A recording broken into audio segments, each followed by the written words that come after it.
स्वागत है आपका यस न्यूज कर्नाटक एक्सप्रेस में। मैं आपके साथ सुफियान।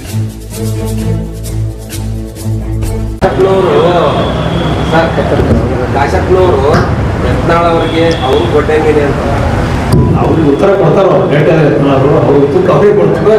ಅವ್ರಿಗೆ ಪಾರ್ಟಿ ಅಂದಿಲ್ಲ ಮತ್ತೆ ಬರ್ತಾರೆ. ನಾಳೆ ದೊಡ್ಡ ನೀವು ಸಬ್ಕಾ ಸಾಥ್ ಸಬ್ಕಾ ವಿಕಾಸ್ ಅಂತ ಬಿಜೆಪಿ ಹೇಳ್ಕೊಂಡು ಬಂದಿರಿ. ನಿನ್ನ ಯತ್ನಾಳರು ಮತ್ತೆ ಓಪನ್ ಸ್ಟೇಟ್ಮೆಂಟ್ ಕೊಡ್ತಾರೆ, ನನಗೆ ಮುಸಲ್ಮಾನ ಓಟ್ ಬೇಕಾಗಿಲ್ಲ. ಅವ್ರ ಆ ಥರ ಹೇಳಿಲ್ಲ. ಹಿಂದೂ ನಮ್ಮ ದೇಶದಲ್ಲಿ ಜಾತ್ಯತೀತ ಎಲ್ಲರೂ ಕೂಡ ಭಾರತ ಹಿಂದೂಗಳು ಸಂಖ್ಯಾತರು ಕೂಡ ಅಂತ ಹೇಳಿದಾರೆ. ಬಿಟ್ಟು ಬೇರೆ ಏನಂದಿರೋ ಆ ರೀತಿ ಹೇಳಿಕೆ ನೀವು ಎಲ್ಲಿ ಯಾವ ಪತ್ರಿಕೆಗೂ ಮೀಡಿಯಾದಾಗ ನನ್ನ ಗಮನಕ್ಕೆ ಮತ್ತೆ ಬಂದಿಲ್ಲ ಸರ್. ಆ ಥರ ನಮ್ಮದು ಸಬ್ಕಾ ಸಾಥ್ ಸಬ್ಕಾ ವಿಕಾಸ್ ಅನ್ನೋದೇ ಮಾಡಿದ್ದಾರೆ. ಇಲ್ಲಾಂದ್ರೆ ತ್ರಿವಳಿ ತಿಲಾಕ್ ಅವ್ರು ಮಾಡ್ತಿರ್ಲಿಲ್ಲ ಮೋದಿ ಅವರು. ಮುಸಲ್ಮಾನ ಅಲ್ಪಸಂಖ್ಯಾತ ಮಹಿಳೆಯರ ತೊಂದರೆಯನ್ನ ಇಲ್ಲಿವರೆಗೆ ಕಾಂಗ್ರೆಸ್ ಅವ್ರ ಗಮನಕ್ಕೆ ಬಂದಿರಲಿಲ್ಲ. ಕಾಂಗ್ರೆಸ್ದವರಿಗೆ ಎಲ್ಲಿವರೆಗೆ ಬಂದಿರಲಿಲ್ಲ.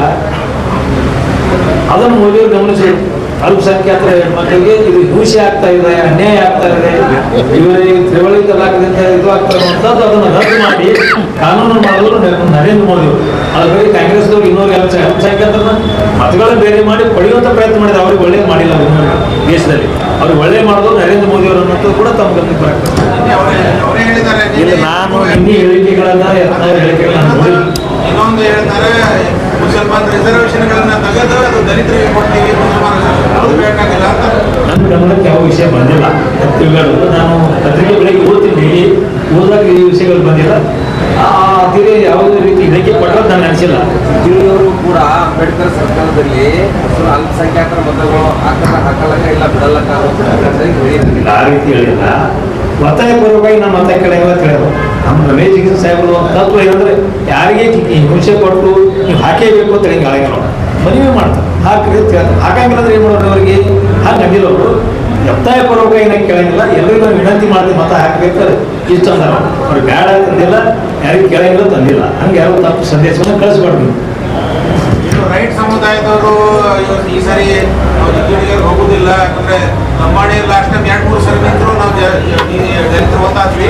ಇದು ನಾವು ಯಾಕೆ ನೋಡ್ರಿ, ಅದು ಮತದಾರರ ಅಭಿಪ್ರಾಯಗಳು ಹಲವಾರು ಥರ ಅಂತ ಹೇಳ್ತಿರ್ತಾರೆ. ಕೆಲವ್ರು ಹೆಂಗೆ ಹೇಳ್ತಾರೆ, ಕೆಲವರು ರೈತರು ಲೆಕ್ಕ ನಮ್ಗೆ ಸಂಬಂಧ ಇಲ್ಲ, ನಾವೆಲ್ಲರೂ ಒಕ್ಕಟ್ಟಾಗಿದ್ದೀವಿ, ಆಯಾ ಪಾರ್ಟಿ ಆಯವ್ರದ್ದು ಅವ್ರ ಅಭಿಮಾನ ಅವ್ರ ನಿರ್ಧಾರಗಳು ಅವ್ರಿಗೆ ಬಿಟ್ಟಿದ್ದು ಅನ್ನುವಂಥದ್ದು ಬಹಳಷ್ಟು ಜನ ನಮ್ಮಲ್ಲಿ ದಲಿತರು ಎಲ್ಲ ಅಂದ್ರೆ ಲೆಫ್ಟ್ ರೈಟ್ ಎಲ್ಲ ರೀತಿ ನಮ್ಮ ನಾಯಕರಿದ್ದಾರೆ, ಕಾರ್ಯಕರ್ತರಿದ್ದಾರೆ, ಮತದಾರರಿದ್ದಾರೆ.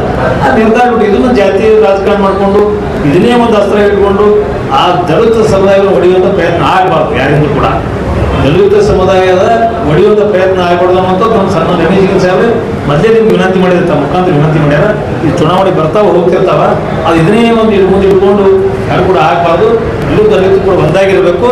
ಅವ್ರಿಗೆ ಮನಸ್ಸು ಹೆಚ್ಚು ಯಾವ ಅಭ್ಯರ್ಥಿಗಳು ನಾವು ಮತ ಹಾಕಬೇಕು, ಯಾವ ಪಕ್ಷಕ್ಕೆ ಹಾಕಬೇಕು ಅನ್ನೋ ಸ್ವತಂತ್ರವಾಗಿದ್ರೆ ಎಲ್ಲ ಪಕ್ಷ ಎಲ್ಲ ಸಮುದಾಯದ ಜನರು ಕೂಡ ನಮ್ಮ ಪಕ್ಷಕ್ಕೆ ನಮ್ಮ ಅಭ್ಯರ್ಥಿಗಳಿಗೆ ಬೆಂಬಲ ಇದೆ ಅನ್ನೋಂಥ ವಿಶ್ವಾಸ ಇದೆ.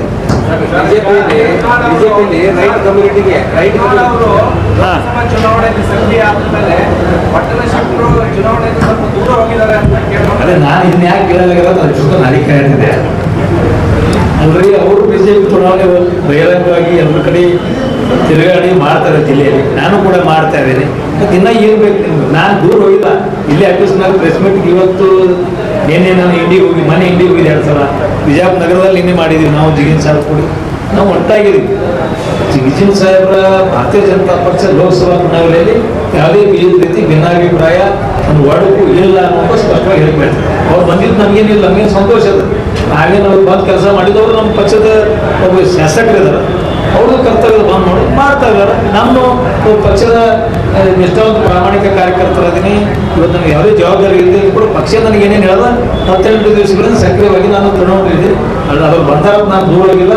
ನಾ ಬರ್ದಿಲ್ಲ, ನಾನು ಬಂದಿರೋದು ಅವ್ರು ಬಂದಿಲ್ಲ. ಅದು ಯಾವುದೇ ರೀತಿ ಇಲ್ಲ. ಅವ್ರ ಜವಾಬ್ದಾರಿ ಅವ್ರು ಮಾಡಿದ್ರೆ ನನ್ನ ಜವಾಬ್ದಾರಿ ನಾವು ಮಾಡೋದು. ರೈಟ್ ಕಮ್ಯುನಿಟಿಯ ನಾಯಕರಿಗೆ ಕಡೆಗಣಿಸಲಾಗಿದೆ. ಯಾವುದು ಕಡೆಗಣಿಸಿಲ್ಲ. ನಮ್ಮಲ್ಲಿ ಗೋಪಾಲ್ ಗಟ್ಕಾಮಳಿ ಅವರು 2 ಸಲ ಮೇಯರ್ ಮಾಡಿದ್ವಿ. 2 ಸಲ ಮೇಯರ್ ಮಾಡಿದ್ವಿ. ಸಾಮಾನ್ಯ ಕಾರ್ಯಕರ್ತ 2 ಸಲ ಗೋಪಾಲ್ ಗಟ್ಕಾಮಳಿ ರೈಟ್ ಕಂಪ್ನಿಗೆ ಚಿದಾನಂದ ಚಲವಾದಿ ಇದ್ದಾರೆ, 4 ಮಂದಿ ಇದ್ದಾರೆ. ಅವಕಾಶಗಳು ಒಬ್ಬರು ಒಂದೊಂದ್ಸಲ ಸಿಗ್ತಿರ್ತಾವ. ಇದಕ್ಕೆ ನೀವು ಜಾತಿ ರೈಟ್ ಯಾಕೆ ಅನ್ನೋದಿಲ್ಲ. ಈಗ ಬಂಜಾರ ಸಮುದಾಯ ಬಗ್ಗೆ ಯಾಕೆ ಅನ್ಕೊಂಡ್ಬಂದು ಮಾತಾಡ್ತಾರೆ. ಏನು ಟಿಕೆಟ್ ಕೊಟ್ಟರು ಬಂಜಾರ ಸಮುದಾಯಕ್ಕೆ ಅವರು? ಎಲ್ಲಿ ಕೊಟ್ಟಾಗ ಇಲ್ಲಿ ಬಿಜಾಪುರ ಈ ಚುನಾವಣೆ ಅಷ್ಟೇ ಮಾತಾಡ್ತೀವಿ, ಹೆಚ್ಚಿನ ಚುನಾವಣೆ ಇಲ್ಲ, ಮುಂದಿನ ಚುನಾವಣೆ ಇಲ್ಲ. ಈ ಚುನಾವಣೆಗೆ ರಾಜ್ಯದಲ್ಲಿ ಒಂದು ಸೀಟ್ ಬಂಜಾರ ಸಮಾಜ ಕೊಟ್ಟಿಲ್ಲ ಅವರು. ಮತ್ತು ಬಂಜಾರ ಅಭಿವೃದ್ಧಿ ನಿಗಮ ಮಾಡಿದವರೇ ಬಿಜೆಪಿಯವರು, ತಾಂಡಾಗ ಕಂದಾಯ ಗ್ರಾಮ ಮಾಡಿದವರೇ ಸನ್ಮಾನ್ಯ ನರೇಂದ್ರ ಮೋದಿ ಅವರು. ಈಗ ಯಾವಾಗ ಕೂಡ ಕಾಂಗ್ರೆಸ್ ಕಾಣಲಿಲ್ಲ, ಯಾವ ಮಂತ್ರಿಗಳು ಕಾಣಲಿ, ಶಾಸಕರು ಕಾಣಲಿಲ್ಲ. ಈಗೇನೋ ಭಯಂಕರ ಹುರುಪಾಗ್ಬಿಟ್ಟಾರೆ ಕೆಲವರು, ಭಾಳ ಹುರುಪಾಗ್ಬಿಟ್ಟದ. ಶಿವಪಡ್ರೆ ಭಯಂಕರ ಹುರುಪಾಗಿದೆ, ಯಾಕಂದ್ರೆ ಅವ್ರ ಮಗಳ ಇಲೆಕ್ಷನ್ ಸ್ಥಳಲ್ಲ, ಅದಕ್ಕೆ ಅವ್ರು ಭಯಂಕರ ಹುರುಪಾಗ್ಬಿಟ್ಟದ. ಅದಕ್ಕೆ ಹುರುಪು ಇರಲಿ, ಪ್ರಣಾಮ ಮಾಡಲಿ, ಏನೇ ಮಾಡಿ ವ್ರತ ಆರೋಪ ಮಾಡುವಂಥದ್ದು, ಜಿಜ್ಞಾಸ ಏನೂ ಮಾಡುವಂಥದ್ದು, ಈ ರೀತಿ ಮಾಡೋದು ತಪ್ಪು ಅನ್ನುವಂಥದ್ದು ನಾನು ಸನ್ಮಾನ್ಯ ಸಚಿವರಿಗೆ ಹೇಳಿ sir. Delta learn online spoken English classes लाया है आपके लिए सुनहरा मौका। स्पोकन इंग्लिश आजकल न सिर्फ एक शौक है बल्कि अहम ज़रूरत बन चुका है। अगर आप लोग घर बैठे इंग्लिश सीखना चाहते हो तो अभी हमारे एक्सपर्ट से संपर्क करें 9972295999 और 8050828793। ಯಾವುದೇ ಹೊಸ ಸುದ್ದಿಯನ್ನ ನೋಡಲು ನಮ್ಮ ಎಸ್ ನ್ಯೂಸ್ ಕರ್ನಾಟಕ ಎಕ್ಸ್‌ಪ್ರೆಸ್ನ ನೋಡ್ತಾ ಇರಿ. ಹಾಗೆ ನಮ್ಮ ಚಾನೆಲ್ನ ಸಬ್ಸ್ಕ್ರೈಬ್ ಮಾಡಿ, ಬಾಜು ಇರುವ ಬೆಲ್ ಐಕಾನ್ ಅನ್ನ ಕ್ಲಿಕ್ ಮಾಡಿ. ಹಾಗೆ ನಮ್ಮ ಚಾನೆಲ್ನ ಲೈಕ್ ಮಾಡಿ, ಶೇರ್ ಮಾಡಿ. ನಮ್ಮ ನಡೆ ಸತ್ಯದ ಕಡೆ.